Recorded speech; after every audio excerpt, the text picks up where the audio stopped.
pledge allegiance to the flag of the United States of America and to the republic for which it stands, one nation, under God, indivisible, with liberty and justice for all. Welcome to the Vietnam Veterans News Podcast. News of interest about Vietnam veterans from a Vietnam veteran. Now, here's your host, Mac Payne.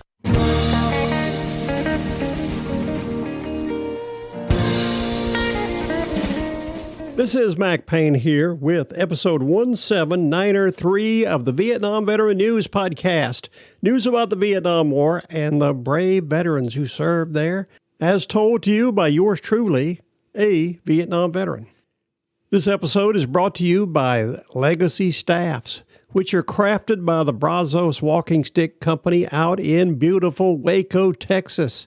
You can go to brazosticks.com and use my name, Mac Payne, one word, at the checkout and get a whopping 10% off your next order of a Legacy staff or a cane or walking stick of your own design. Note I say of your own design. The Brazos Walking Stick Company does not have an inventory of hundreds and hundreds of the exact same stick or staff. Every one of their staffs that are sold are custom designed just for that customer. You can put your name on it. You can put your military unit on it. You can put decals from your branch of service. You can choose different colors. These staffs are amazing. And I believe it's biblical. In the Bible it says, even though you walk through the shadow of death, you will be comforted by a rod and a staff. I have a personalized Legacy staff, and I'll guarantee you, it does give you comfort. Not only does it support you as you're walking, if you run into some hostile elements like animals or even people, it is substantial enough to put a hurt on somebody. That's why I'm big on Legacy staffs and keep talking about them all the time. Once again, go to brazosticks.com. Use my name, Mac Payne, M-A-C-K-P-A-Y-N-E, one word, at the checkout, and they'll give you a 10% discount. And now moving on to the content of this episode. It will be a continuation of the previous episode where I was sharing a story with you that appeared in the Asia Times, titled, U.S.-Vietnam Ties Have Never Been Better. The story was submitted by Mr. David Hutt. I'm sharing this story with you because Vietnam, even to this day, has a special significance for all Vietnam veterans. Whenever you go somewhere under those conditions and you're involved in some intense situations, you never forget it. I think it is very interesting that the U.S. and Vietnam are getting closer all the time. The obvious reason for that is the old saying, the enemy of my enemy is my friend. In this case, China is becoming the enemy, and Vietnam is becoming the enemy of China. I think it's a good thing that we're getting closer together because I like the country of Vietnam and I like the Vietnamese people. As I always say, they're good people. They're friendly, hardworking, and they're just trying to make a living. Now, some people will raise the point. Well, it's nice that we're buddying up to Vietnam militarily and economically, but we have to remember their policy on human rights for their people is rather dismal. The Vietnamese people live under essentially a police state. It's a terrible thing, but I think over time it's going to change. I also think that sometimes we have to take this into account when we deal in foreign affairs. I believe if we had taken into account back in the 1950s when the Vietnamese finally kicked the French out of their country, we should have taken the attitude of, we know Ho is a communist. Well, we also know Ho is a nationalist. I believe he was a nationalist first and a communist second. He used communism to achieve his goal of an independent Vietnam. Back in those days, we were all concerned about the rise of world communism. We could not stand still while another country adopted a communist government. We were so afraid of the dominoes falling over. I believe if we would have looked at the situation back then the way we're looking at it now, we would not have a monument in Washington, D.C. made out of black marble with 58,276 names etched upon its surface of Americans who died in that war. Nor would there be 2 million plus Vietnamese who died during that conflict. With that in mind, I'm going to continue sharing with you the rest of the story about U.S.-Vietnam ties have never been better and why they are, and hopefully they will get better in the future.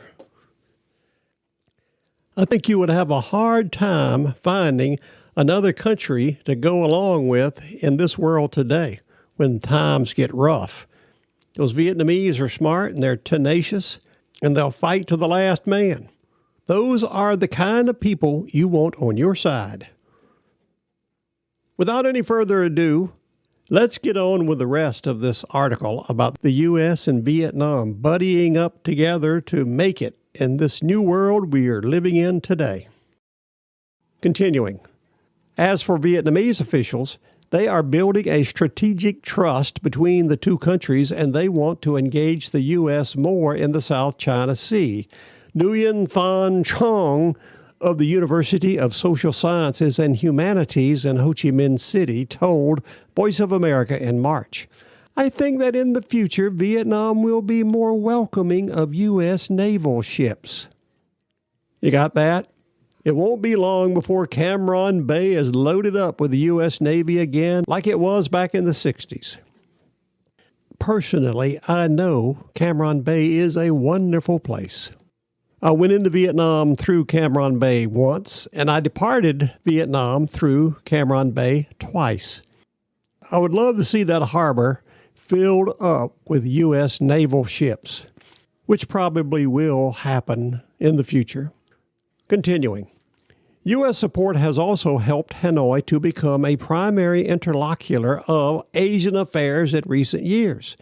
Vietnam currently holds the annually rotating chair of the Association of Southeast Asian Nations, BLOC, and is a non-permanent member of the UN Security Council for the next 2 years. Now we get into the naysayers. But there is still a debate over whether Hanoi wants to take bilateral relations to the next level.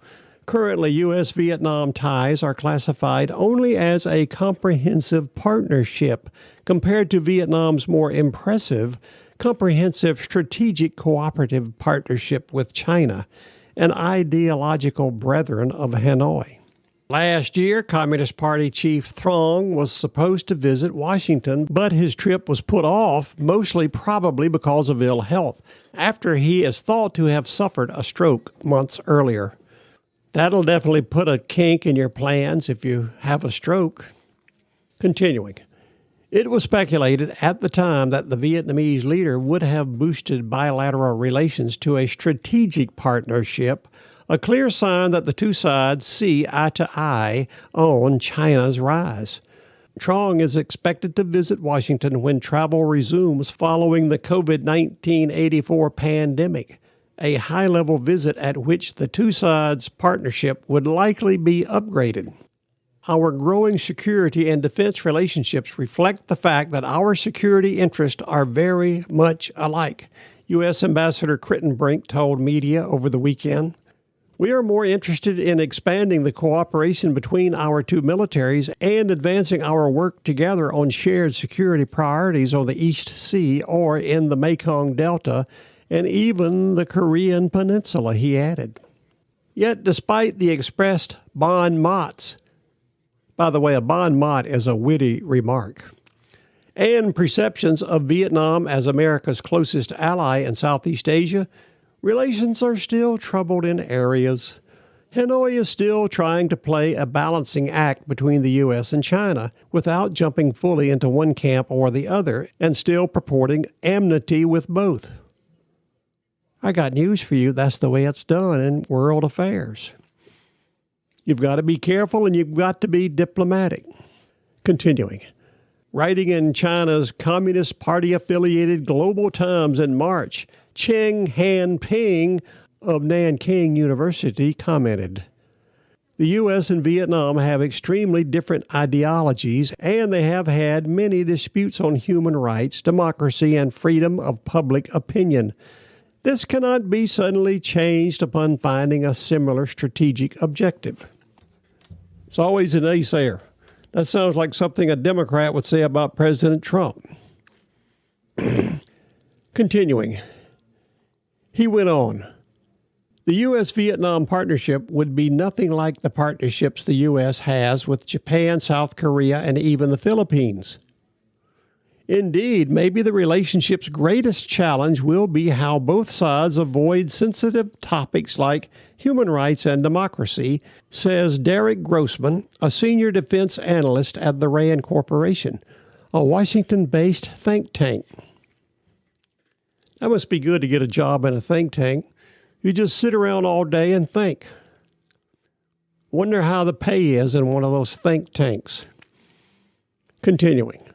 As American attention refocuses on China's human rights violations, including Beijing's mistreatment of minority Uyghurs and Hong Kongers, it is conceivable that renewed criticism of Vietnam's communist regime would occur, Grossman added. And now some more of the naysayers. Not everyone in Washington is happy with how successive U.S. administrations have ignored Vietnam's abysmal human rights record. Representative Christopher Smith has noted that American diplomats are so focused on the fact that Vietnam is not China that their oppressive police state is granted trade and security benefits without conditionality. Mr. Smith, you got to realize in this world you have to be practical. Continuing. This is hardly new, as Smith noted back in 2018, when historically America has overlooked civil rights abuses in countries because historically America has overlooked civil rights abuses in countries where we are trying to have alliances that support our national security. But today, Smith went on, U.S. policy has failed the Vietnamese people. We have enriched Vietnam's communist leaders and coddled their interest at the expense of the hopes and desires of the Vietnamese people for liberty and human rights, which they are striving to achieve but have been unfortunately repressed, he added. Nevertheless, Secretary of State Pompeo's statement on July the 11th notably mentioned continued bilateral respect for each other's independence, sovereignty, territorial integrity, and political systems. This, said Grossman, has served as the basis for productive bilateral relations since the end of the war. The other basis for the mutual appreciation is the old concept that an enemy of my enemy is my friend, a notion that has allowed the two former foes to bury their antagonistic past and look towards a more cooperative future. That's the story of what's going on between the U.S. and Vietnam today. This article puts me in a too-bad mood, meaning, had we listened to people like Edward Lansdale back in the 1950s, more than likely we would not have had that war. Had we gotten over our absolute fear of communism and not worried about the domino theory and realized that the main thing the Vietnamese wanted, including Ho Chi Minh himself, was a united Vietnam free of foreign intervention. In my opinion, we drove Ho Chi Minh into the hands of the communists. Had we honored the promise that we made to Ho Chi Minh at the end of World War II, that we would help him set up a free Vietnam and get rid of the French, things would have been a lot different. But no, we couldn't do that. The French said, if you don't help us retake Vietnam, we're not going to help you in Europe when you try to stand up to the Iron Curtain. So, our great leaders at the time, who I think was maybe a touch racist, said, it's more important to take care of Europe than the poor people in Vietnam. They're just a small country of short little people, and we don't need to worry about them. We're going to go take care of our friends in Europe. And then look what happened as a result of that. Hopefully we're getting over those ideas and can deal with countries on the basis of getting things done and not fighting wars. That's my humble opinion, and I'm sticking to it. This is Mac Payne closing out episode 17902 of the Vietnam Veteran News Podcast. You are cordially invited to come again soon and often to listen to more of these stories about the Vietnam veterans and the Vietnam War and Vietnam on this podcast, the Vietnam Veteran News.